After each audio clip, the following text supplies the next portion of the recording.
Uma boa noite a todos. Meu nome é Marcelo, é um prazer estar com vocês aqui hoje. Vou fazer um pouquinho de música para vocês. Acho que essa aqui todo mundo conhece. Como zagueiro, eu quero subir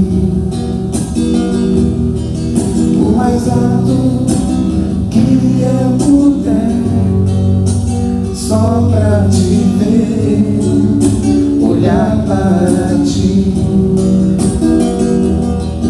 e chamar sua atenção para mim. Eu preciso de ti, Senhor.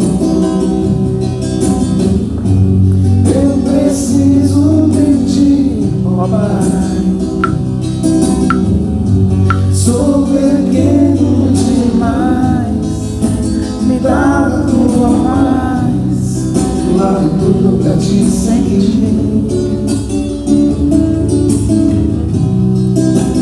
Entra na minha casa, entra na minha vida, mexe com minha estrutura, sara todas as feridas, me ensina a ter santidade.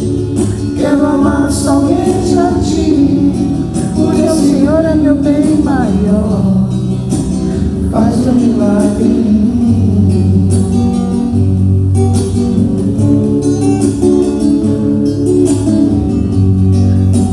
Como zagueiro, eu quero subir o mais alto que eu puder, só pra te ver, olhar para ti e chamar sua atenção para mim. Eu preciso de ti, Senhor. Eu preciso de ti, ó Pai. Sou pequeno demais, me dá a tua paz, largo tudo pra te seguir.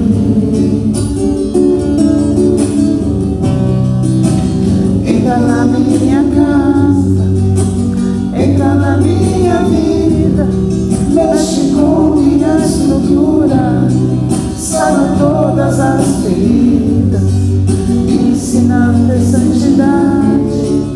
Quero amar somente a ti, porque o Senhor é meu bem maior. Faz um milagre em mim. Entra na minha casa, entra na minha vida, mexe com minha estrutura, sara todas as feridas, me ensina a ter santidade. Quero amar somente a ti, porque o Senhor é meu bem maior. Faz um milagre em mim. Faz um milagre em mim. Parece que eu estou subindo no palco a primeira vez, estou nervoso aqui com vocês. Depois de 30 anos.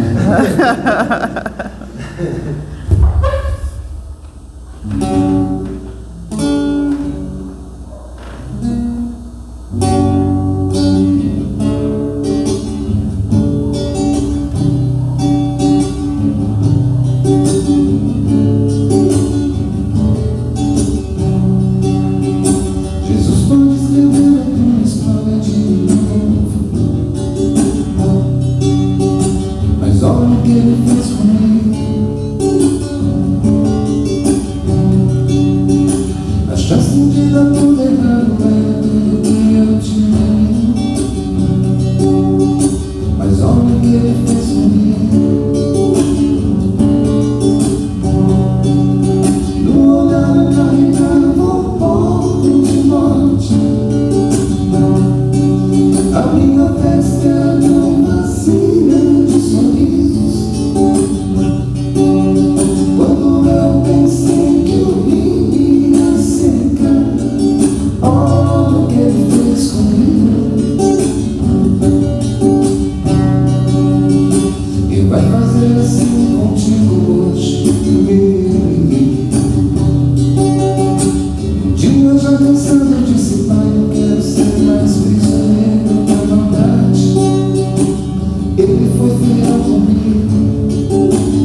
prazer estar aqui.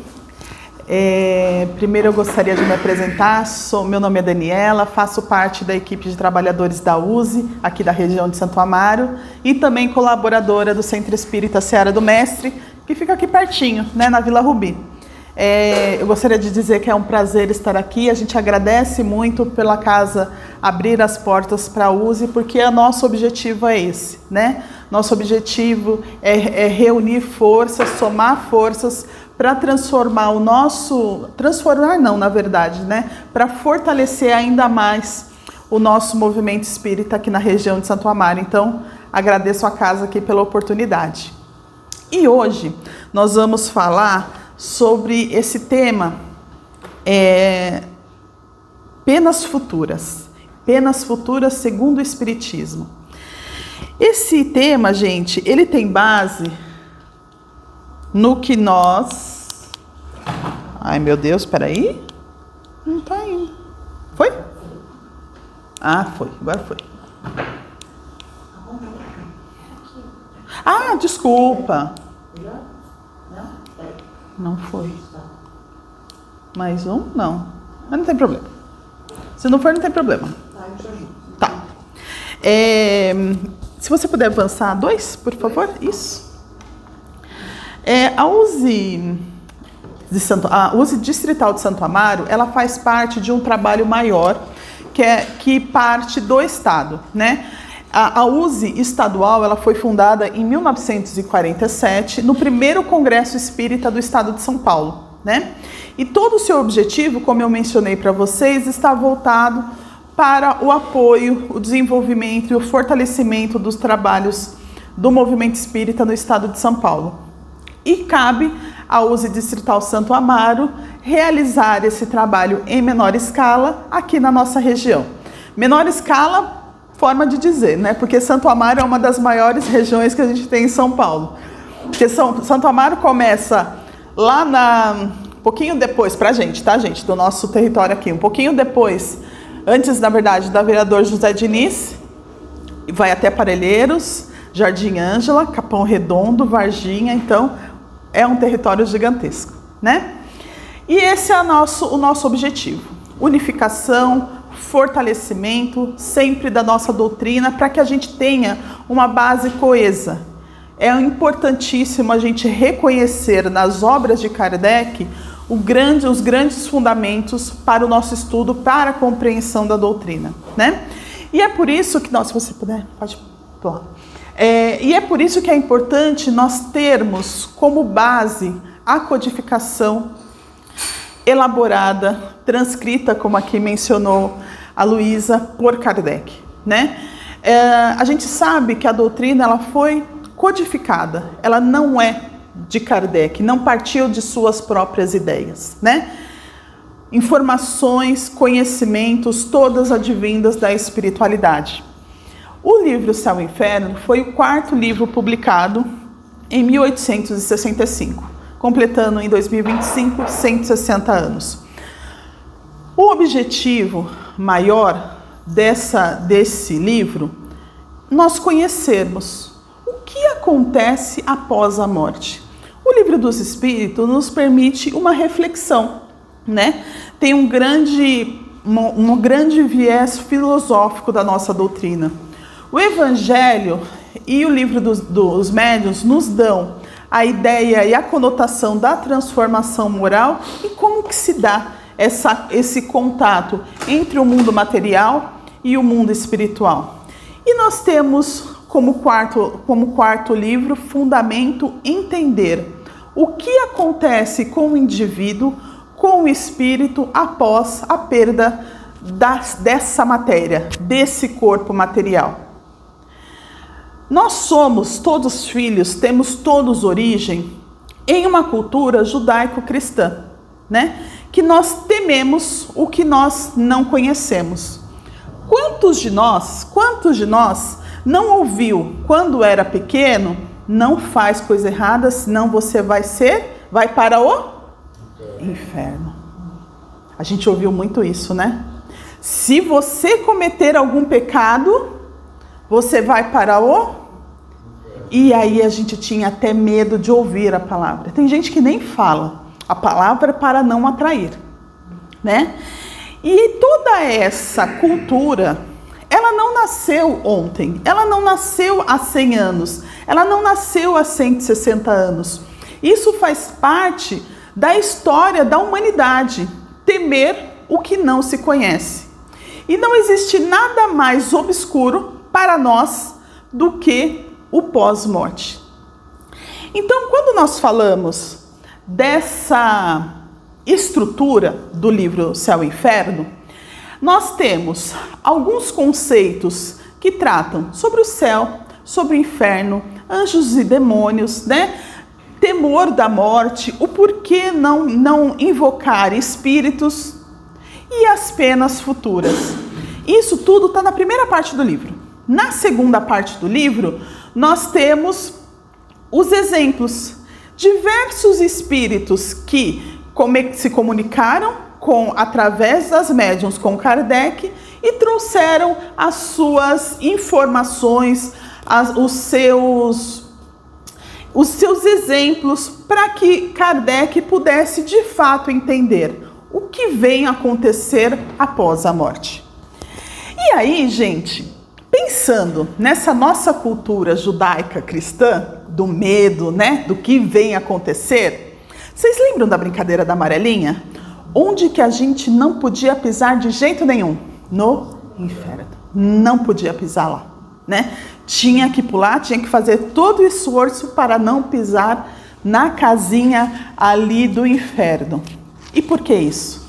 Porque, segundo a nossa crença, né, essa crença que de tantos anos está enraizada nas nossas mentes, estar lá é não poder sair de lá. Ir para este lugar que a gente nem pronuncia o nome, tira qualquer possibilidade de uma mudança. Porque estar lá quer dizer que eu nunca mais vou sair. Mas aí, gente, por que nós temos essa compreensão, né? O que a gente entende, o que a gente ouve que nos faz pensar que esse é o conceito mais correto que nós temos? Para essa ideia da pena futura, em que não se tem a menor chance de mudança, nós temos 3 fundamentos de acordo com o que Kardec nos esclarece aqui. A primeira é o seguinte: quando nós cometemos algum equívoco contra a lei divina, nós estamos cometendo um equívoco contra o próprio Deus, ok? Se nós estamos cometendo um erro contra o próprio Deus, que é o indivíduo, que é o ser maior que a gente conhece, de mais fortaleza que a gente conhece, como poderia ser a pena? Nada menos do que a eternidade. Então, se você comete um erro contra Deus, que é o poder maior que tem, a pena só pode ser a máxima, né? Ser condenado para toda a eternidade a ficar no sofrimento. Esse é o primeiro fundamento.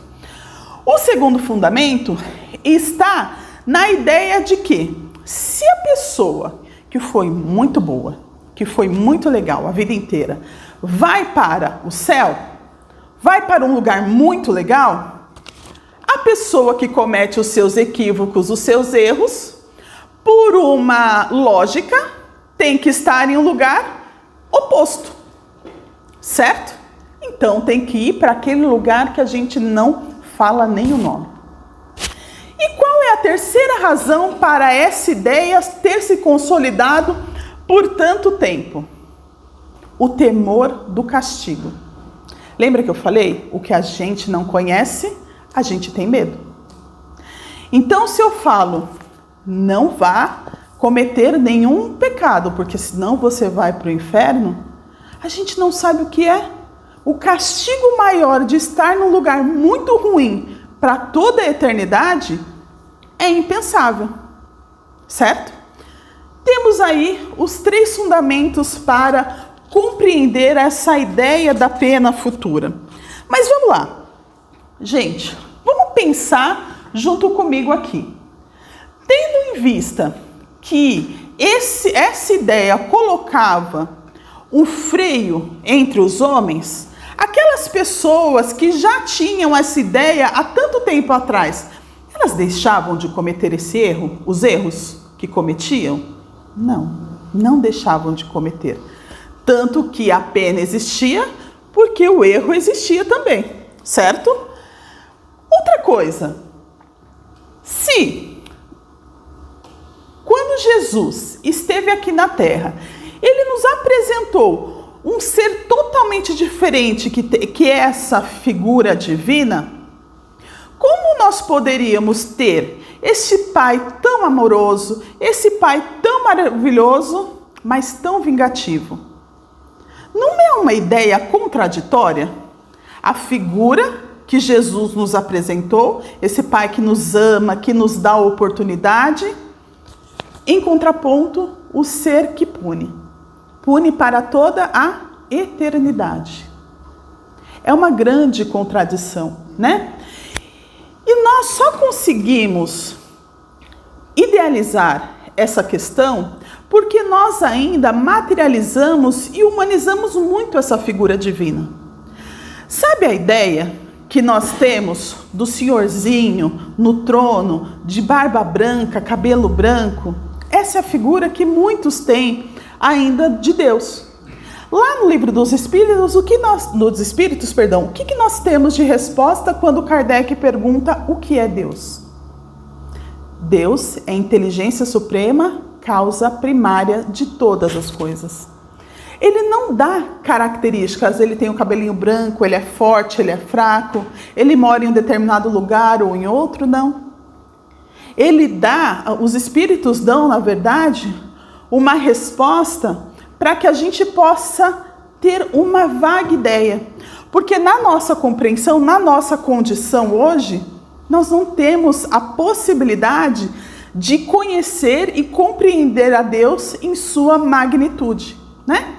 Então, ter a ideia da causa primária de todas as coisas, nós já conseguimos ter um lampejo de ideia do que seria essa figura divina, né? E é interessante, gente, que essas pessoas que compreendiam o que essas penalidades como impossível de se mutar, imutáveis, né? Eram exatamente os homens que estavam encarnados no período em que Jesus esteve aqui na Terra. Então vejam só, por tantos séculos se acreditou nessa ideia. Veio Jesus e falou, não, vamos pensar diferente? Vamos mudar essa ideia? Só que quem que estava junto de Jesus? Aqueles espíritos que encarnaram e reencarnaram por todos os séculos, com essa ideia muito fixa. Tanto que, quando Pilatos, preocupado com o poder terreno, quando ele perguntou, mas você é rei do quê? E Jesus falou, olha, eu não sou rei, meu reino não é desse mundo. Demonstra muito nesse diálogo que nós, de fato, até hoje, é uma verdade, nós estamos tentando conseguir compreender essa figura de Jesus, os seus ensinamentos e os seus exemplos. A gente ainda discute e ainda entra em conflito quando falamos dessa figura que foi tão importante para o nosso entendimento. Evangelho é a base a base do Evangelho são os ensinamentos do Cristo. Essa transformação moral através dos ensinos do Cristo, né? Tanto que, na passagem lá no Evangelho de Mateus, no capítulo 21, nós temos a menção, nem todo aqueles que diz Senhor, Senhor, entrará no reino dos céus, mas apenas aquele que faz a vontade de meu Pai que está nos céus. A partir daí, nós começamos a entender que nós não temos que buscar a compreensão dessa lei divina, deste ser que nos protege, que nos criou, na superficialidade.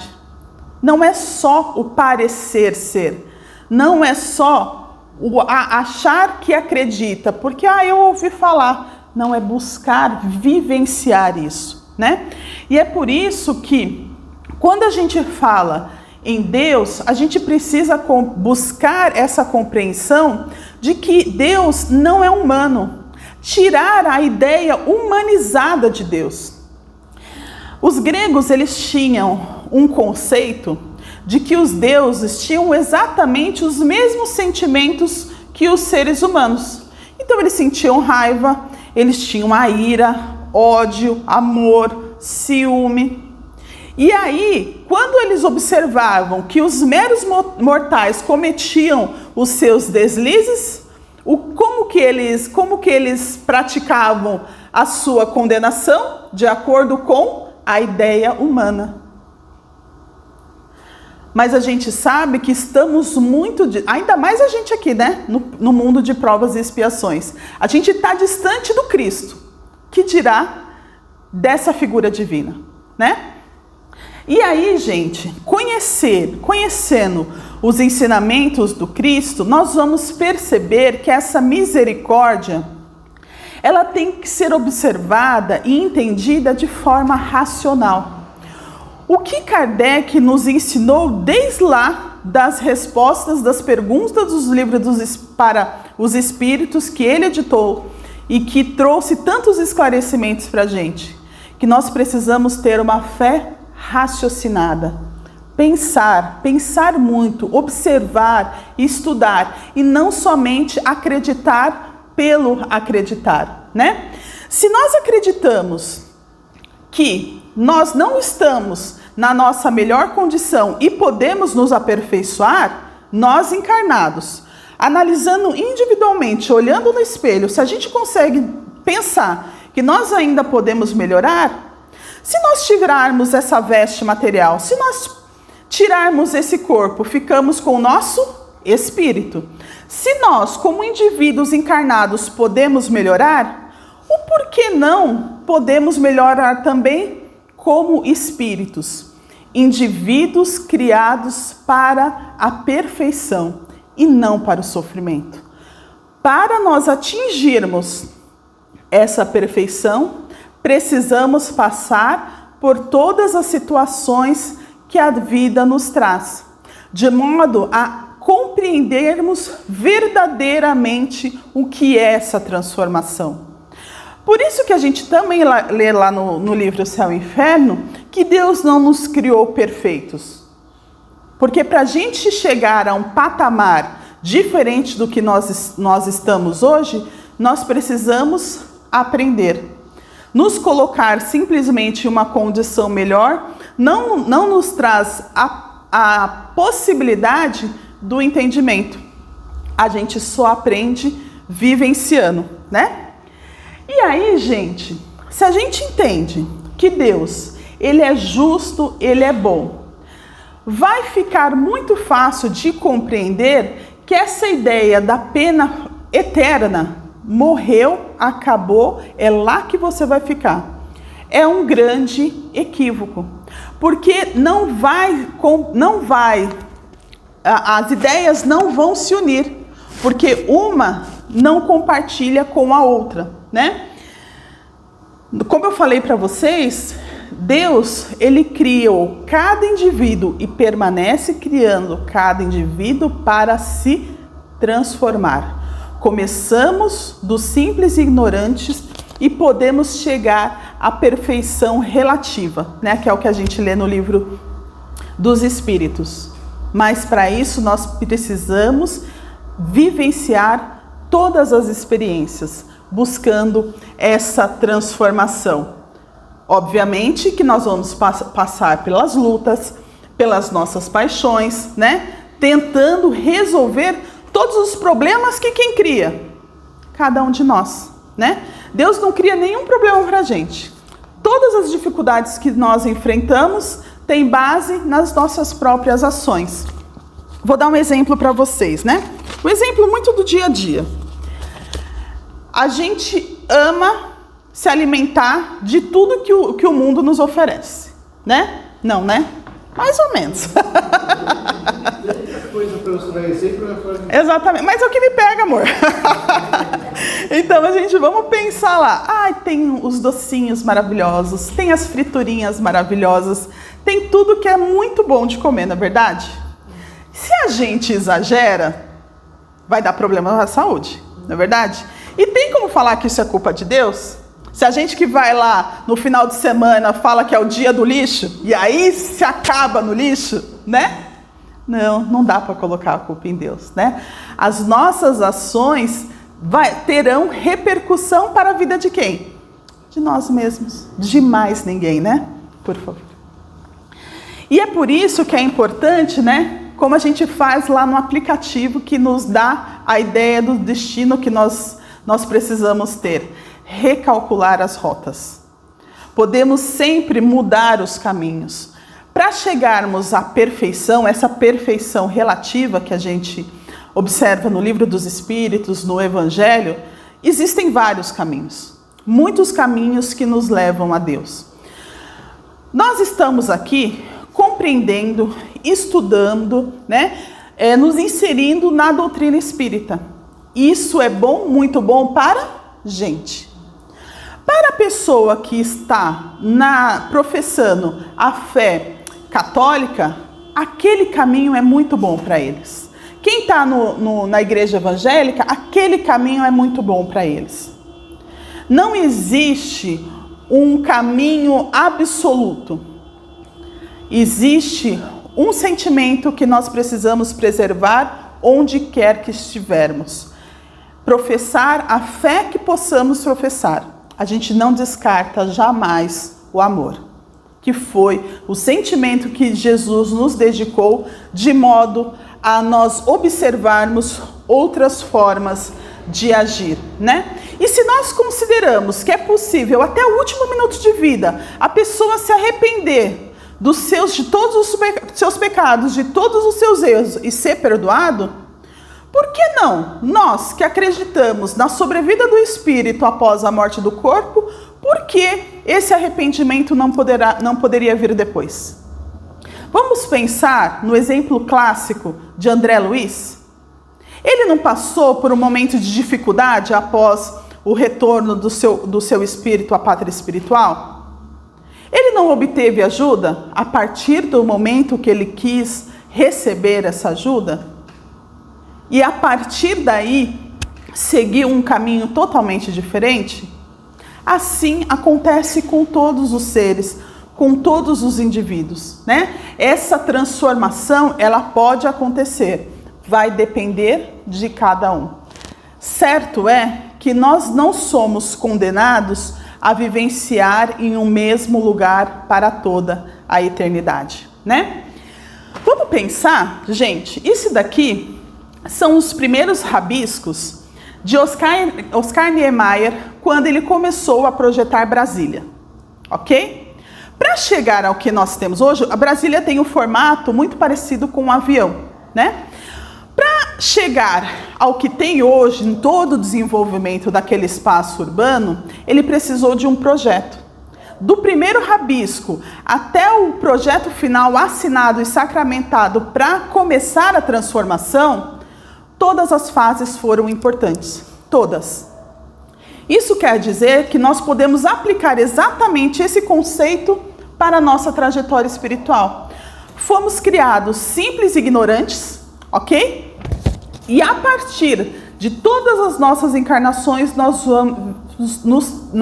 nos transformamos para chegar ao que somos hoje.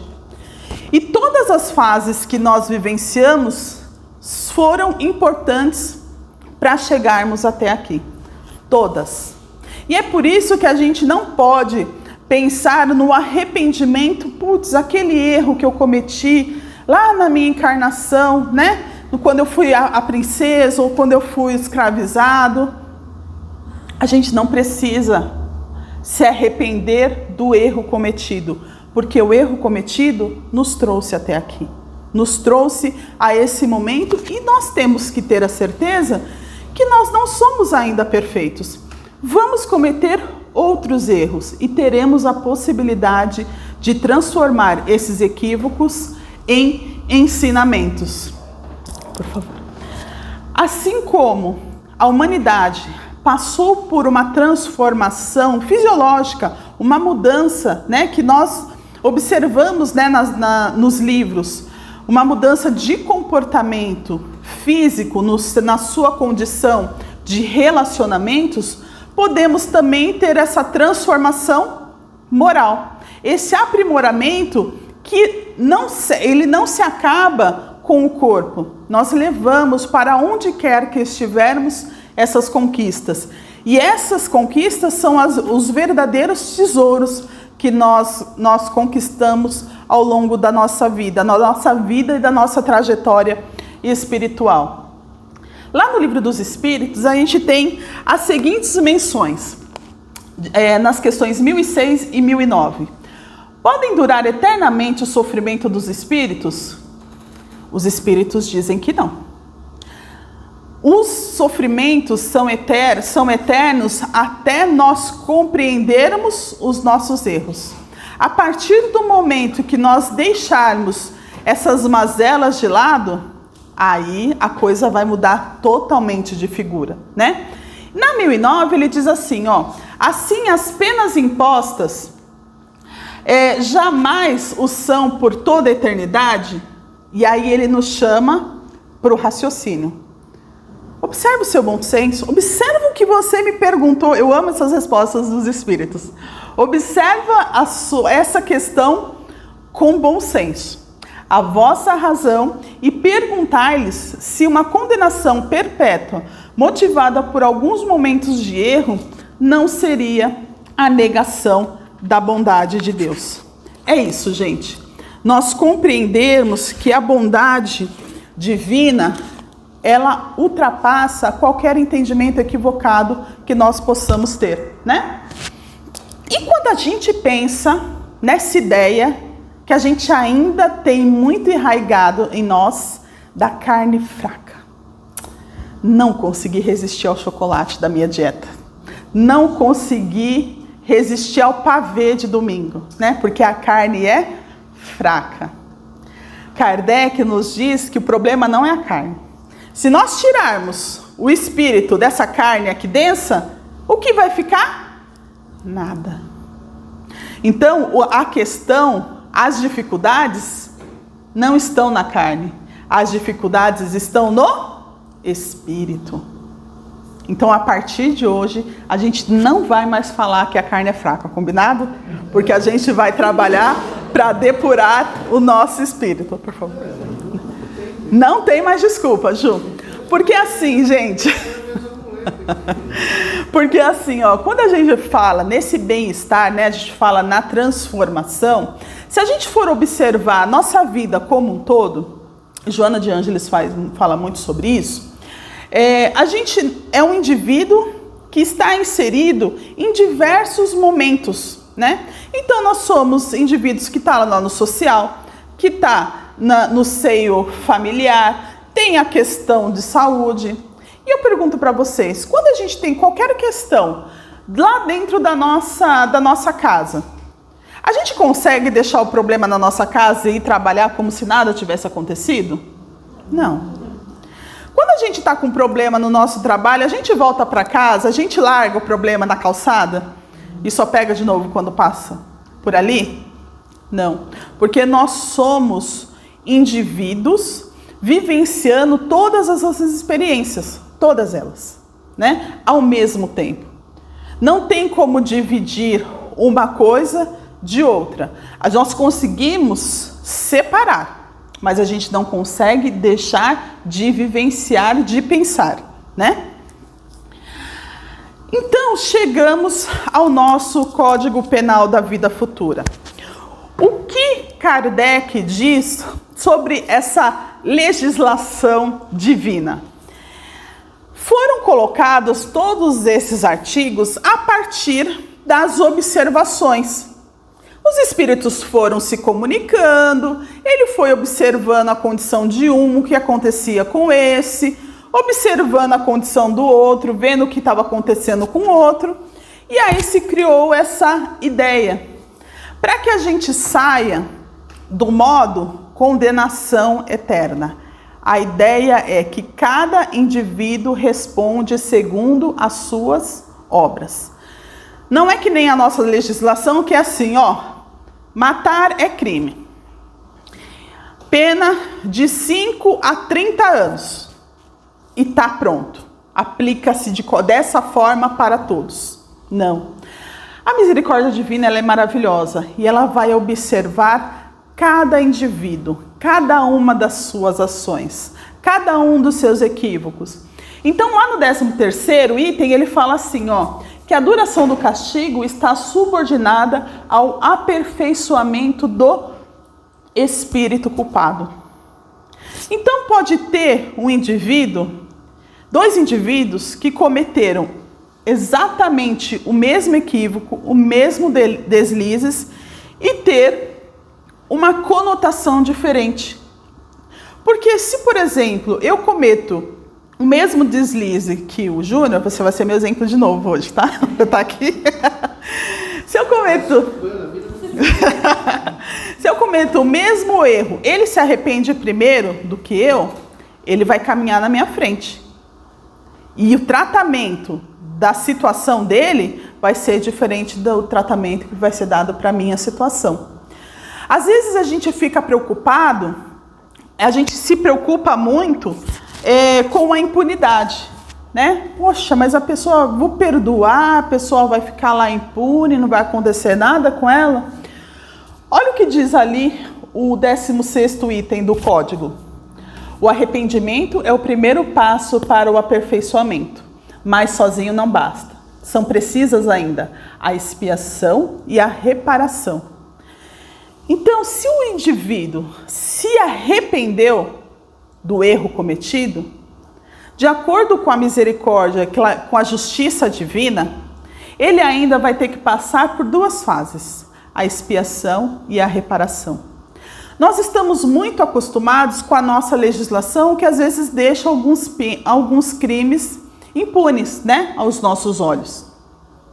E aí a gente observa um comportamento equivocado no outro, a gente pensa com a nossa ideia humana que Deus vai cometer exatamente o mesmo erro. Mas se Deus é o ser de maior bondade e maior perfeição, como poderia ele cometer algum erro, gente? A gente sabe que não acontece, né? Só nos falta clareza para entender isso. E aí ele diz ainda no 29º que a misericórdia de Deus é infinita, sem dúvida, mas não é cega. Do 16º ao 29º, nós temos tantos outros itens que esclarecem essas questões, né? Mas eu peguei o último item, que é o 33º, que ele fala assim, ó, que apesar da diversidade dos gêneros e dos graus de sofrimento dos espíritos imperfeitos, o Código Penal da vida futura pode se resumir nesses 3 princípios. O sofrimento está vinculado à imperfeição. Por suas consequências naturais, toda imperfeição e toda falta dela traz consigo o seu próprio castigo, por suas consequências naturais e inevitáveis. Como a gente brincou lá, se a gente exagera no final de semana, nós teremos a consequência ao longo dos dias, né? Todo homem, podendo desfazer-se de suas imperfeições pelo efeito de sua vontade, pode poupar a si mesmo os males que dela decorrem. Tal é a lei da justiça divina, cada um segundo as suas obras, no céu como na terra. Cabe para tudo, gente, para todas as nossas ações, né? Não existe um só ato de bondade ou de equívoco que não esteja sob os olhos deste ser máximo que é Deus, que nos conhece além do que nós podemos sequer perceber, né? Gente, é o seguinte, eu falei isso tudo para vocês, conversamos sobre o livro do Céu e Inferno.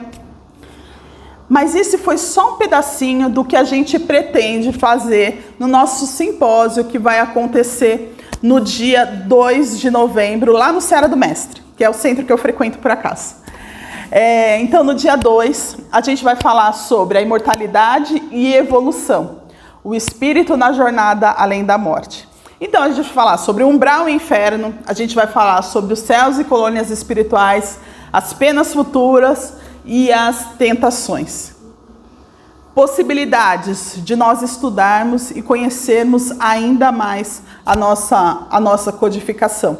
Então, eu convido a todos vocês, porque é um trabalho delicioso, será um prazer recebê-los. Gostaria que estendesse a toda a casa, tá bom? Porque vale a pena a gente ter uma manhã de estudo e sair com ainda mais conhecimento. Tá bom, gente? Eu agradeço a todos, agradeço mais uma vez a casa pela oportunidade, por nos recepcionar aqui. Obrigada, gente!